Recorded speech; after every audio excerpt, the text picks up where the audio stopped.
Hey guys. सो आज हम देखने वाले हैं एजेंट डेवलपमेंट किट को कैसे यूज़ करें ताकि हम एआई एजेंट्स को बना पाएँ from scratch. So agent development kit है क्या? ये एक बेसिकली एक टूल किट है बाय द गूगल एंड इसका यूज़ करके हम एआई एजेंट्स को बना सकते हैं। सो बेसिकली जैसे हम सॉफ्टवेयर्स बनाते हैं ना using SDK software development kit, वैसे ही हम एआई एजेंट्स को बना सकते हैं यूजिंग एजेंट डेवलपमेंट किट। तो आपको सर्च करना है सबसे पहले एजेंट डेवलपमेंट किट किसी ब्राउज़र में, एंड जो सबसे पहला वाला लिंक आएगा ये google.github.io, इस पर आपको क्लिक करना है। आपको यहाँ पे लाइक प्रॉपर इसका डॉक्यूमेंटेशन मिल जाएगा एंड आपको किस तरीके से यूज़ करना है, इसको कैसे सेटअप करना है, वो सारा कुछ इसके अंदर है। एंड ये काफ़ी ना लाइक एक काफ़ी detailed and from the bottom ये एजेंट्स को बनाता है। बेसिकली हम अपनी तरीके से कस्टमाइज़ कर सकते हैं उसका बिहेवियर एंड ऑल, तो इसीलिए एजेंट डेवलपमेंट किट यूज़ हो रही है। सो एजेंट डेवलपमेंट किट बहुत सारे मतलब चीज़ों के लिए यूज़ कर सकते हैं हम। फॉर एग्जांपल हम डिफरेंट यहाँ पे कुछ सैम्पल एजेंट्स दे रखे हैं जिसको इन्होंने बनाया है एंड उससे हम इंस्पिरेशन ले सकते हैं कि किस तरीके के हम एजेंट्स को बना सकते हैं। सो बेसिकली यहाँ पे 2 लैंग्वेजेस में अगर आप देख पा रहे होगे, तो पहली है जावा एंड दूसरी है पाइथन। एंड पाइथन के अंदर अगर हम देखें कि किस तरीके के एजेंट्स बनाए गए हैं अभी तक इसमें, तो आपको यहाँ पे ये मिलेंगे एजेंट्स की लिस्ट। एंड इसके अंदर आप देख सकते हैं जैसे एकेडमिक रिसर्च करने के लिए ऑटो इंश्योरेंस एजेंट हो गया, ब्रांड सर्च ऑप्टिमाइजेशन के लिए, कस्टमर सर्विस के लिए, financial advisor, data science and personalise shopping के लिए लाइक यहाँ पे एजेंट्स को बना रखा है इसने। ठीक है, यहाँ पे आप उसके बारे में पढ़ सकते हो प्रॉपर कि क्या क्या है, कि हर एजेंट के मतलब क्या यूज़ केस है एंड और कॉम्प्लेक्सिटी कितनी है, like easy to hard complexity type है एंड किस तरीके का एजेंट है। देखो मल्टी एजेंट्स वो होते हैं जो एक एजेंट बहुत सारे डिफरेंट एजेंट्स को कंट्रोल करता है। सो मल्टी एजेंट्स क्यों यूज़ होते हैं? फॉर एग्जांपल आपके पास एक प्रॉपर ये करना है आपको, assist researchers in identifying recent publications and discovering emerging research areas. So basically आपको रिसर्चर्स को असिस्ट करना है फॉर पब्लिकेशंस के लिए, लाइक रीसेंट पब्लिकेशन और डिस्कवर करने के लिए कुछ important ideas for our research. तो इसमें क्या होगा, 2-4 स्टेप्स होंगे एंड वो हर स्टेप्स को ना एक एक एजेंट परफॉर्म करेगा एंड देन उन एजेंट्स को एक मल्टी एजेंट कंट्रोल करेगा। ठीक है, सो फॉर एग्जांपल कि एक एजेंट जो है वो रिसोर्सेज को गैदर कर रहा है एंड दूसरा एजेंट जो है वो उनको समराइज़ कर रहा है एंड तीसरा एजेंट जो है वो पूरी रिपोर्ट बना रहा है। तो इस तरीके से 3 एजेंट्स हो गए और उन एजेंट्स के ऊपर काम करेगा हमारा मल्टी एजेंट।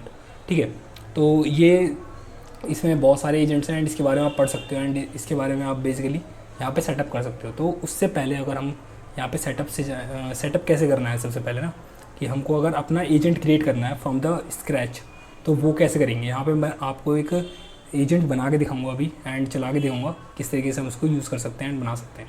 तो सबसे पहले यहाँ पे देख लेते हैं, थोड़ा बहुत पढ़ लेते हैं क्या है। Agent development kit is a flexible modular framework for developing and deploying AI agents. So basically ये जेमिनी और गूगल इकोसिस्टम को यूज़ करके हम बना रहे हैं। बेसिकली गूगल ने बनाया तो गूगल का इकोसिस्टम यूज़ करेगा। सो ये मॉडल एग्नोस्टिक है, डिप्लॉयमेंट एग्नोस्टिक है and is built for compatibility with other frameworks. ठीक है, सो बेसिकली ये हम क्रिएट कर सकते हैं, डिप्लॉय कर सकते हैं और ऑर्केस्ट्रेट कर सकते हैं एजेंटिक आर्किटेक्चर्स को, जो कि सिंपल टास्क से कॉम्प्लेक्स वर्कफ्लोज को बना सकता है। ठीक है, अगर आप पाइथन में कंफर्टेबल हो तो आप इस कमांड का यूज़ करके इसको लाइक सेटअप कर सकते हो एंड अगर जावा में हो तो जावा के लिए आपको इस तरीके से 2 फाइल्स बनानी पड़ेंगी, पॉम XML एंड बिल्ड ग्रेड। सो उसके अंदर आप ये कोड पेस्ट कर सकते हो। ठीक है, चलो अब डायरेक्टली स्टार्ट करते हैं बिना कुछ टाइम बर्बाद करें किस तरीके से हम इसको सेटअप करें। तो यहाँ पे अगर आप गेट स्टार्टेड में जाओगे तो इंस्टॉलेशन पे जाना एंड देन यहाँ पे हम क्रिएट करते हैं। मैं अपना विजुअल स्टूडियो कोड खोल लेता हूँ एंड यहाँ पे हम एक फ़ोल्डर क्रिएट कर लेते हैं और फोल्डर का नाम दे देते हैं ADK, है ना, ADK। सो अब इस फोल्डर को हम ओपन कर लेंगे अपने VS कोड के अंदर।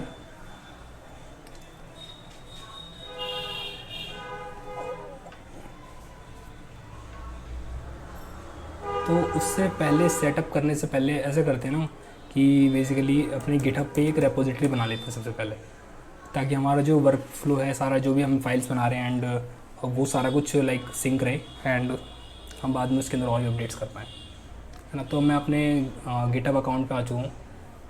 थोड़ा सा नेट स्लो चल रहा है, कोई प्रॉब्लम नहीं।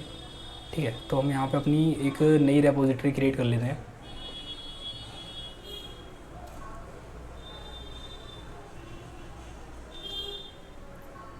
ठीक है, यहाँ पे हमारा ये आ चुका है एंड यहाँ पे हमने ओपन फोल्डर,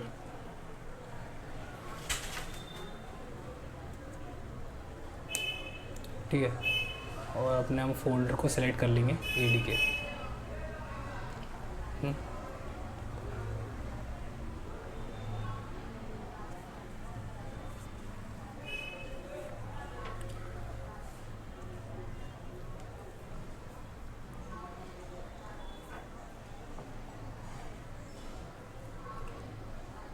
ये हमारा फोल्डर ओपन हो चुका है हमारा VS कोड के अंदर।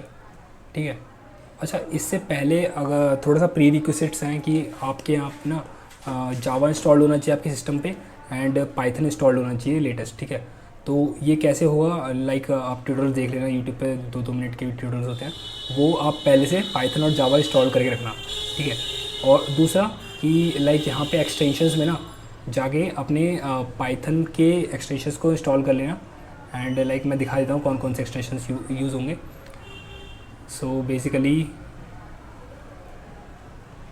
एक तो पाइथन का है, जुपिटर वाला भी कर लेना, ये Python by Microsoft, Pylance by Microsoft and Python by Microsoft and Python debugger. ठीक है, ये इम्पॉर्टेंट हैं, इनको ज़रूर से ही कर लेना। अब जब हमारा ये इंस्टॉल हो चुका है तो यहाँ पे हम क्या करेंगे कि एक ना रिपोजिटरी को क्लोन करेंगे, और पहले तो हम यहाँ पे क्रिएट कर लेते हैं एक रिपोजिटरी। इसका नाम मैं रख लेता हूँ एजेंट डेवलपमेंट किट। ठीक है, सो अब ये हमारा एजेंट डेवलपमेंट किट हो गया एंड यहाँ पे हम एक रीडमी फाइल क्रिएट कर लेते हैं और पाइथन की गिट इग्नोर फाइल क्रिएट कर लेते हैं, है ना। सो यहाँ से आप सेलेक्ट कर सकते हो। सो बेसिकली जो हम पाइथन की इतनी डिपेंडेंसी जो भी हमारी होंगी वो इसके अंदर अपने आप ही वो कर देगा।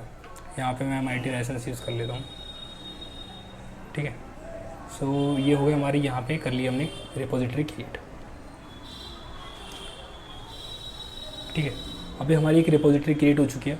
अब इस रिपोजिटरी को हमको क्लोन करना है एंड यहाँ पे कॉपी कर लिया, या तो हम ऐसे कर सकते हो टर्मिनल से डायरेक्ट कर सकते हो, या फिर यहाँ पे VS कोड अगर आपका यहाँ पे अकाउंट्स लिंक्ड है, यहाँ पे बेसिकली सेटिंग्स में जाओगे आप एंड देन ये backup and sync settings, sorry यहाँ पे अकाउंट्स में जाओगे तो ये गिटहब आपका अगर यहाँ पे ऐड करके ऑप्शन आएगा एंड आप वहाँ पे सिंक कर सकते हो, ऐड कर सकते हो अपने गिटहब अकाउंट। ठीक है, मेरा ऑलरेडी लिंक है तो मैं यहाँ पे डायरेक्टली क्लोन कर लेता हूँ। ठीक है, अब यहाँ पे ये पूछेगा कहाँ से क्लोन करना है एंड हम यहाँ से ये एजेंट डेवलपमेंट किट को हम यहाँ पे क्लोन कर लेते हैं। Choose a folder to clone ना, तो हमारा ये फोल्डर हमने चूज़ कर लिया, सेलेक्ट फोल्डर, है ना, select as repository destination, basically हमने सेलेक्ट कर लिया। नाउ अब हमारा ये क्लोन हो रहा है and would like to open clone repository और edit to the current work space. Open कर लेते हैं हम नई विंडो में। ठीक है, पहले वाली हम क्लोज कर देंगे, बाद में करेंगे। चलो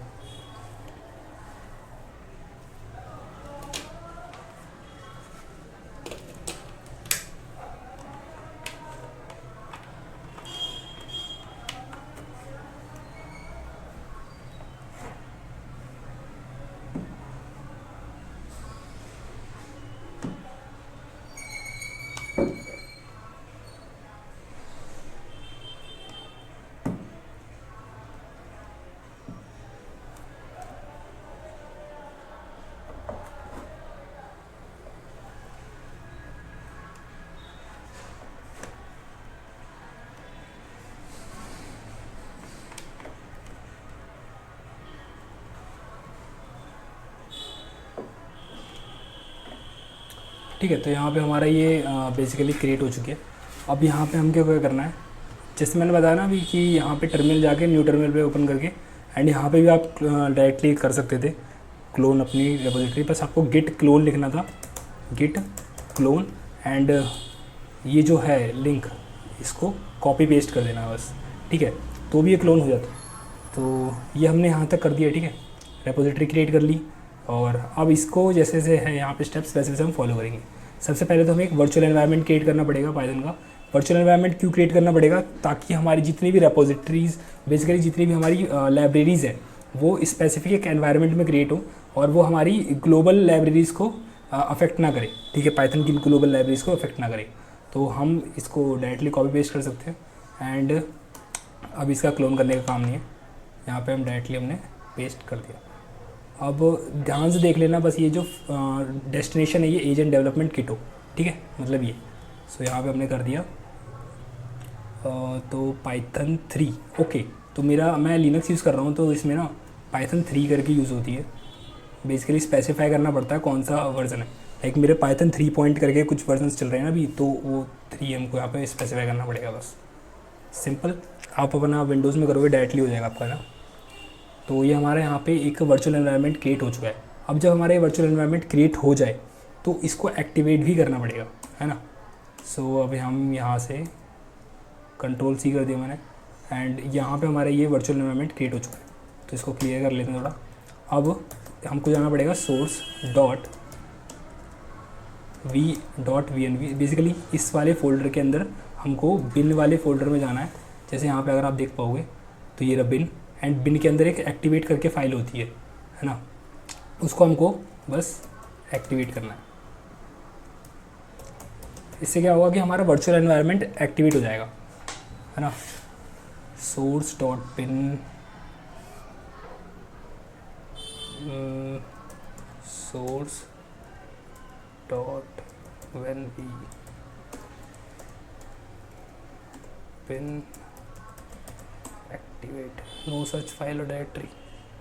ओके, एक दिक्कत आ गई है कि हमने ना लाइक बीच में से वो कर दिया था, तो इसको हम दोबारा से क्रिएट कर लिए हैं, कोई दिक्कत नहीं है।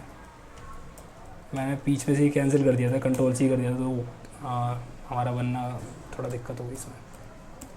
तो ये हमारा ये है, एंड इसको कम्प्लीटली हमारा सेटअप होने देंगे। तो हमारे यहाँ पे ये हमने कमांड पेस्ट कर दिया, एंड डायरेक्टली अभी हमारी एक वर्चुअल एनवायरनमेंट क्रिएट हो जाएगा जो कि जिसका नाम होगा .venv, है ना। अगर यहाँ पे आपने इसको अलग नाम भी दे सकते हो, मतलब लाइक यहाँ पे आप अपना नाम दे दो या फिर प्रॉपर वर्चुअल लिख दो, है ना, उसका ही नाम सेम यहाँ पे आएगा। अभी हमारा क्रिएट हो चुका है। जब यहाँ पे ब्लू आ जाए ना डॉट, तो मतलब हमारा एनवायरनमेंट क्रिएट हो चुका है। अब हम यहाँ पे बस इसको हमको एक्टिवेट करना है। अच्छा, विंडोज़ के अंदर अलग कमांड होगी एक्टिवेट करने की, वो आप देख लेना एक बार। एंड यहाँ पे अब ये ब्लू हो गया, ठीक है, यानी कि हमारा वर्चुअल एनवायरनमेंट एक्टिवेट हो चुका है। अब इसको हमको इसके अंदर हम सारे जो भी हम देखो, now you can activate the virtual environment using appropriate command for your operating system and environment. तो मैक के लिए ये वाली एनवायरनमेंट, ये वाली है हमारी कमांड, एंड विंडोज़ के लिए ये है, और पावरशेल के लिए ये है। सो बेसिकली विंडोज़ तो ये मैक और लिनक्स के लिए सेम ही है, ठीक है। नेक्स्ट आता हमारा इंस्टॉल करना हमको ADK। यहाँ से हमने ये करा कॉपी पेस्ट, जस्ट अब थोड़ा वेट करना है एंड हमारा ADK इंस्टॉल हो जाएगा। वेट करते थोड़ा सा।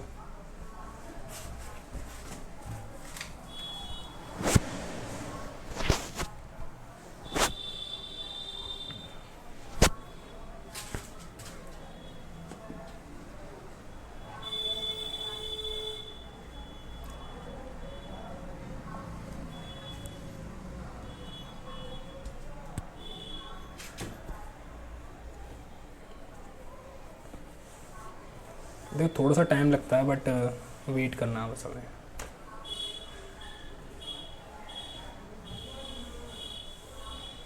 जब तक हम पढ़ लेते हैं कि क्या क्या इसके अंदर, है ना। तो अब जब हमारा इंस्टॉल हो जाए तो उसके बाद वेरीफाई करना है कि हमारा ये इंस्टॉल हुआ है कि नहीं हुआ है ना। तो जैसा कि मैंने करा अभी, बस हमको हर जगह यही पेस्ट करना है, एक एनवायरनमेंट क्रिएट करना है, एंड देन फिर हमको इन कमांड्स को इसको वर्चुअल एनवायरनमेंट को एक्टिवेट कर देना है, ठीक है। थोड़ा सा टाइम ले रहा है हल्का सा।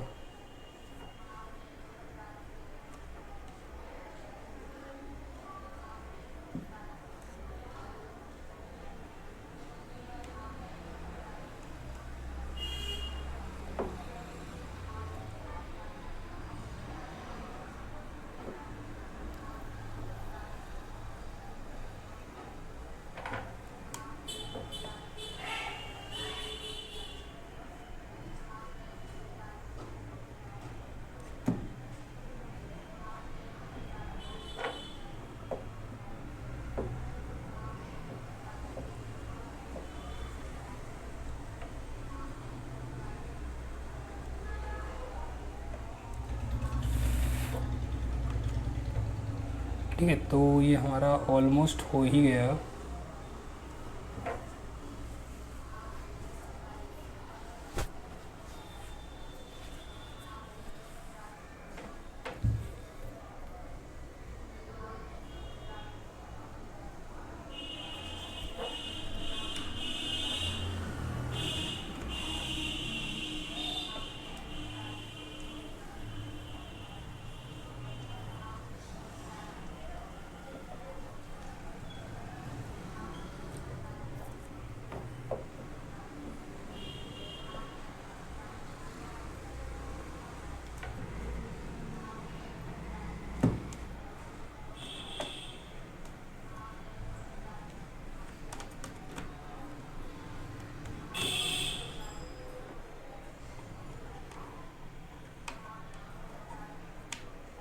यहाँ पे ना कुछ भी छेड़ना नहीं है, क्योंकि अगर आपने वो छेड़ दिया तो वो फिर लाइक इंस्टॉल नहीं होंगी सारी चीज़ें एंड बाद में दिक्कत कर सकता है वो।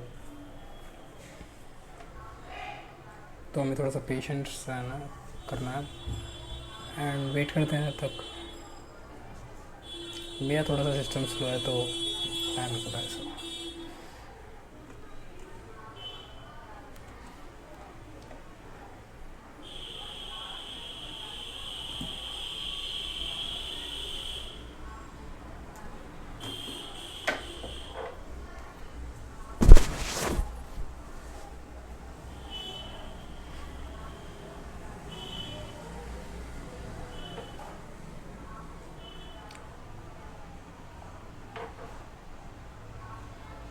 बेसिकली हमारे यहाँ पे अब एजेंट डेवलपमेंट किट इंस्टॉल हो चुका है। ठीक है, अगर आपको चेक करना है तो बस ये वाली कमांड को यहाँ पे हमको पेस्ट कर देना है एंड ये शो कर देगा कि हमारा वो इंस्टॉल हुआ है कि नहीं हुआ। ठीक है, सो ये रहा हमारा agent development kit Google ADK 1.4.1 version and basically author email तो नहीं डाला इसमें कुछ भी, है ना। तो ये सब है। लाइसेंस लोकेशन ये रही हमारी। देखो लोकेशन देखोगे तो .vnv की लाइब्रेरी के पाइथन 3.1 साइट पैकेजेस में आया है। ठीक है, तो बस इतना ही है। यहाँ से हम इसको कर लेते हैं क्लियर। ठीक है, तो ये हमारा हो गया इंस्टॉल। ये जावा के लिए अगर आपको देखना है तो ये सारे के सारे स्टेप्स हैं, यहाँ से आप देख सकते हो। ठीक है, नेक्स्ट हम देखते हैं किस तरीके से लाइक इसको सेटअप तो हो गया हमारा। तो अब जो क्विक स्टार्ट मतलब लाइक स्टार्ट करते हैं इसको। सो बेसिकली एक बेसिक एजेंट हम सेटअप करते हैं जिसके अंदर लाइक बहुत सारे मल्टीपल टूल्स होंगे और लोकली वो रन करेगा लाइक टर्मिनल में या फिर एक इंटरेक्टिव ब्राउज़र में, या लाइक ब्राउज़र में वो रन करेगा डेव यूआई को यूज़ करके हम बनाएंगे तो। ठीक है, तो बेसिकली हम ये सारी रिक्वायरमेंट्स हमको मिनिमम चाहिए। VS code, पाईचार्म, intelligent idea. देखो इंटेलिजेंट आइडिया उसके लिए है जावा के लिए। ठीक है, VS कोड और पाईचार्म पाईचार्म यूज़ होता है ताकि आप जो वर्चुअल एनवायरनमेंट्स है उसको मैनेज कर पाओ ज़्यादा सही से। मतलब और भी काम होते हैं उसके, बट ये मेन होता है लाइक यहाँ पे ये मेन है कि वर्चुअल एनवायरनमेंट को मेंटेन कर पाए। सो VS कोड तो है ही हमारे पास, सिंपल है, कर लेंगे हम। And terminal access basically possible होगा ना, टर्मिनल एक्सेस वो ऑफ होता है। बेसिकली आप वहाँ पे सूडो लाइक यहाँ पे ना ये कर नहीं सकते आप टाइप से, लाइक बहुत सारी चीज़ें नहीं होती है इसके अंदर, परमिशंस डिनाइड होती हैं। तो वो परमिशंस हमको बस एक्सेस करनी पड़ेगी, वो अपने सिस्टम में आप देख लें कैसे होती हैं। This method run the application dynamics recommended for internal development. तो बेसिकली इंटरनल डेवलपमेंट के लिए हम अपने लिए कर रहे हैं, फ़न के लिए। तो सबसे पहले हमने क्रिएट कर लिया, एक्टिवेट कर लिया वर्चुअल एनवायरनमेंट। ठीक है, इंस्टॉल कर लिया। नाउ एक प्रोजेक्ट क्रिएट करते हैं, एजेंट प्रोजेक्ट। तो इस तरीके का हमको प्रोजेक्ट स्ट्रक्चर बनाना है। बेसिकली एक पेरेंट फोल्डर होगा, मल्टी टूल एजेंट होंगे एंड देन ये होगा। ठीक है, सो मल्टी टूल एजेंट एक हमारा पेरेंट फोल्डर तो है ही एंड देन मोस्टली देखो ध्यान से देखोगे तो मल्टी टूल एजेंट जो है ना उसी के अंदर काम हो रहा है ना। तो सबसे पहले हम क्या करते हैं, एक पेरेंट फोल्डर में, सो ये हमारा एक पेरेंट फोल्डर यहाँ पे हम क्रिएट कर लेते हैं, फाइल नहीं फोल्डर, पेरेंट फोल्डर। देखो ज़रूरी नहीं है कि सेम यही स्ट्रक्चर हो, but you will need to create the following, है ना। अब इस फोल्डर के अंदर एक नया फोल्डर क्रिएट करेंगे जिसका नाम होगा मल्टी टूल एजेंट। देखो जो नाम है ना बस उसी को वो कर रहा है, multi tool agent, multi tool agent हो गया। एंड देन फिर इसके अंदर एक फ़ाइल क्रिएट करते हैं जिसका नाम होगा इनिट। तो ये इनिट फाइल जो होती है ना वो इनिशियलाइजेशन के लिए यूज़ होती है एंड ये हर जगह यूज़ होती है, लाइक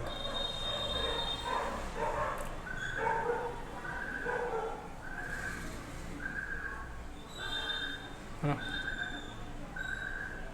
मेरे हिसाब से इसको डिलीट ही कर देते हैं।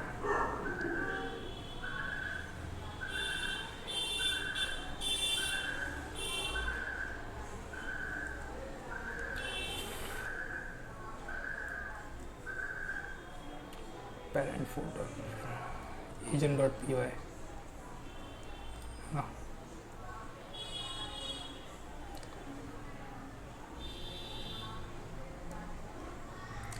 सो हम यहाँ पे क्या करेंगे, एक पेरेंट फोल्डर क्रिएट करेंगे,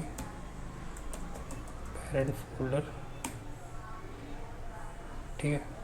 एंड पेरेंट फोल्डर में एक टेम्परेरी फाइल बना लेंगे readme.md, ठीक है। नाउ इस पेरेंट फोल्डर के अंदर एक और नया फोल्डर क्रिएट करेंगे एंड उसका नाम होगा मल्टी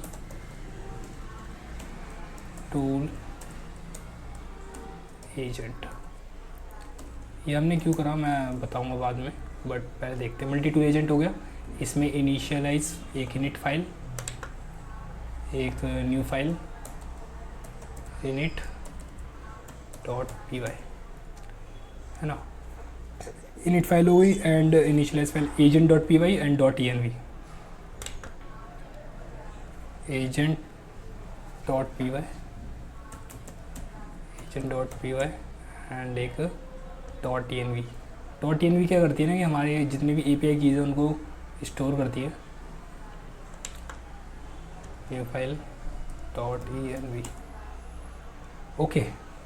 अब इस readme फाइल को हम मतलब डिलीट कर सकते हैं, कुछ काम नहीं है इसका, सिंपल, ठीक है। Ctrl+Z, तो इसका ऐसे रहने देते हैं, वो कुछ काम की नहीं है बट ऐसे ही, ठीक है। तो अब हमने ये make directly multi tool agent, है ना, मल्टी टूल एजेंट ये रहा। And then when using ADK Windows पे ना ध्यान देना कि ये जो कमांड्स हैं ना मेक डायरेक्टरी एंड एको ये नहीं काम करेंगे, क्योंकि लाइक उसके अंदर थोड़ा सा उसके अंदर नल बाइट्स में क्रिएट होता है, एरर इनकोडिंग दिखाता है, तो देख लेने पर। तो हमको क्या करना है, एक init.py फाइल क्रिएट कर ली हमने। अब इसको now create an init.py in the folder, should look like this।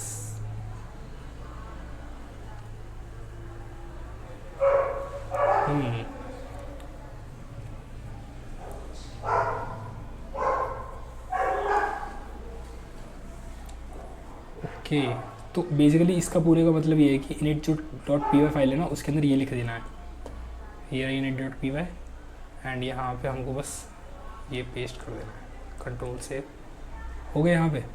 अब जो agent.py है उसको हमें क्रिएट करना है एंड ये वाला कोड पेस्ट कर देना है जो हमारा agent.py है उसमें, ठीक है।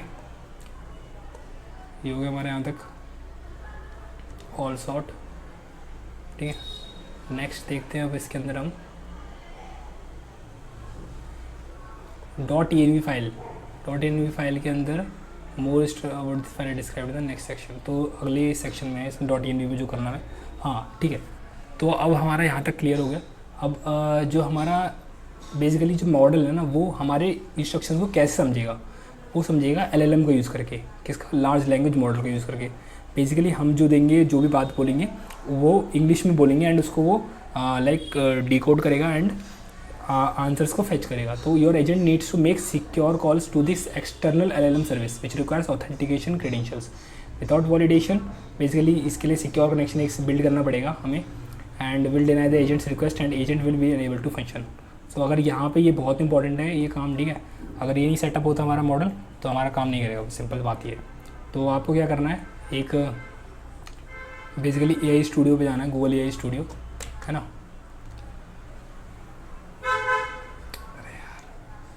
ये रहा। एंड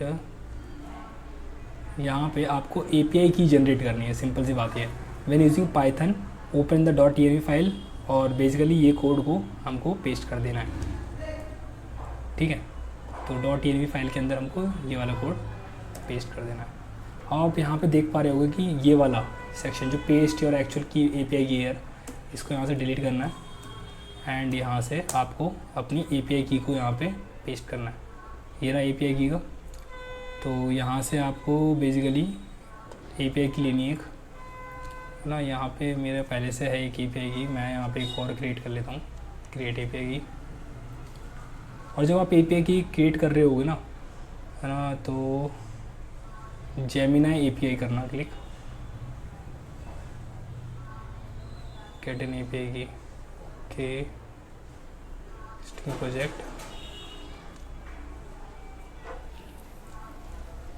अब यहाँ से डायरेक्टली कॉपी कर लेना, वेट मत करना, क्योंकि आप अगर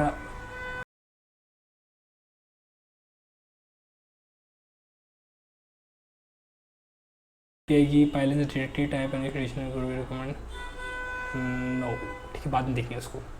तो ये हमारी हो गई सेव, ये हमारा API की सेटअप हो गया, यहाँ पे एजेंट हो गया एंड ये इनिशियलाइज फाइल हो गई, सिंपल, ठीक है। तो यहाँ तक हमारा ये एजेंट सेटअप हो चुका है। अब टर्मिनल पे क्या करना है, when using Java define environment. अच्छा, जब जावा यूज़ करोगे तो आप ये एनवायरनमेंट वेरिएबल्स को डिफाइन कर लेना, रिप्लेस पेस्ट और यहाँ पे अपनी एक्चुअल की, ठीक है। यहाँ तक हमारा क्लियर हो गया। Use a terminal navigate to the parent directory of your project, और आपको सो बेसिकली आपको यहाँ पे देखो, ये हमारी पेरेंट डायरेक्टरी क्या है, पेरेंट डायरेक्टरी ये रहा, पेरेंट फोल्डर, है ना। तो यहाँ से हम जाएंगे CD पे क्लिक करेंगे, CD मतलब लिखेंगे, मतलब एंड यहाँ पे लिखेंगे पेरेंट फोल्डर। अभी देखो हमने यहाँ पे यहाँ से यहाँ आना है, तो बस हमको CD एक बार लिख, ठीक है। ये हमारे यहाँ पे आ गए, सिंपल। या फिर आप एक और काम कर सकते हो, यहाँ से ओपन इंटीग्रेटेड टर्मिनल में अपने आप ही डायरेक्टली वहीं खुल जाएगा, ठीक है। उसके बाद आपको बहुत सारे मल्टीपल वेज है जिससे कि आप इंटरेक्ट कर सकते हो। तो अपने टर्मिनल से पहले, बेसिकली टर्मिनल से अगर आपको डायरेक्टली करना है तो यहाँ पे बस आपको ये लिखना है ADK run multi2, है ना। जस्ट ये पेस्ट करना है, सिंपल, एंड ये चालू हो जाएगा, हमारा ब्राउज़र के अंदर ओपन हो जाएगा हमारा एजेंट। मोस्ट प्रोबेबल हो जाना चाहिए। यहाँ पे एक लोकल लिंक आ जाएगा जहाँ तक मेरे को लगता है। ओके ओके, ऐसा कुछ दिखेगा यहाँ पे, ठीक है ठीक है, ओके। यहाँ पे हमारा ये स्टार्ट हो चुका है ना। सब ये पूछ रहा है वेदर टाइम। अच्छा, यहाँ पे हम ना डायरेक्टली टर्मिनल में ही इसको यूज़ कर सकते हैं। तो यहाँ ये क्वेश्चन डालते हैं, what is the weather in New York, है ना। यहाँ से हमने डाल दिया, पेस्ट कर दिया, देखते हैं क्या आता है, रिस्पॉन्स आता है नहीं आता। ओह, आ गया, ओके ओके, मतलब हमारा सही है। Weather is in New York is sunny with a temperature of 25 degrees. Okay भाई, काम कर रहा है हमारा वेदर ऐप, ठीक है। अब यहाँ पे मैं कुछ और क्वेश्चन डालता हूँ, what is the weather in New Delhi, Delhi में डाल देते हैं, ठीक है। दिल्ली में देखते हैं भाई, चल जाना चाहिए यार, मोस्टली पोस्ट ट्रैवलिंग, मतलब थोड़ा सा टाइम तो ले रहा है ये, मेरे को लगता है इसमें कुछ। ओके ओके, देखो ध्यान से देखोगे अगर आप यहाँ पे वेदर इन्फॉर्मेशन नहीं ढूंढ पाएगा। क्यों नहीं ढूंढ पाएगा मैं बताता हूँ। देखो यहाँ पे जो इसकी एजेंट वाली जो फाइल है ना, इसके अंदर सिर्फ लाइक इसके लिए इसने वो करा है, सेटअप करा है कि अगर आप न्यूयॉर्क का ये क्वेश्चन बेसिकली हार्ड कोडेड है, इनमें जो क्वेश्चन है ना वो हार्ड कोडेड है, 4-5 क्वेश्चन, लाइक ये 4-5 क्वेश्चन, इन पे अगर आप करोगे तो आपको आंसर मिलेगा, वो आंसर होगा ये, ठीक है। बेसिकली अगर आप ये वाला क्वेश्चन जिसके अंदर न्यूयॉर्क आ रहा है एंड तो ये आंसर वो दे देगा, और वरना एरर कर देगा कि वेदर इन्फॉर्मेशन इस सिटी के लिए अवेलेबल नहीं, जैसे कि यहाँ पे लिख रखा है, सिंपल, है ना। तो अब हमको इसको थोड़ा सा ट्यून इन करना पड़ेगा एंड बेसिकली हमको वेदर API हमको इसके अंदर इंटीग्रेट करना पड़ेगा।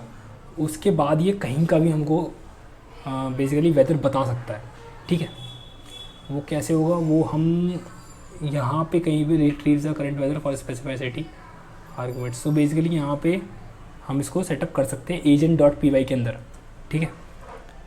तो बेसिकली यही था हमारा। सबसे पहले हमने क्या करा, आज हमने अपना सेटअप कर लिया है ना। हमने एक ये एजेंट सेटअप करा। सो बेसिकली ये यूज़र क्वेरी डाली हमने, what's the weather in New York. Agent क्या करेगा, रिसीव करेगा, प्रोसेस करेगा क्वेरी को, डिसाइड करेगा कौन से टूल्स यूज़ करने हैं। लाइक या तो हम गेट वेदर जो फंक्शन है उसको यूज़ कर सकते हैं, या फिर हम एक गेट करंट टाइम को यूज़ कर सकते हैं, एंड फिर रिटर्न कर देगा रिजल्ट्स को बेसिकली और यूज़र रिस्पॉन्स को। तो ये तो काफ़ी सिंपल सा था है ना। चलो भाई इसको हम करते हैं।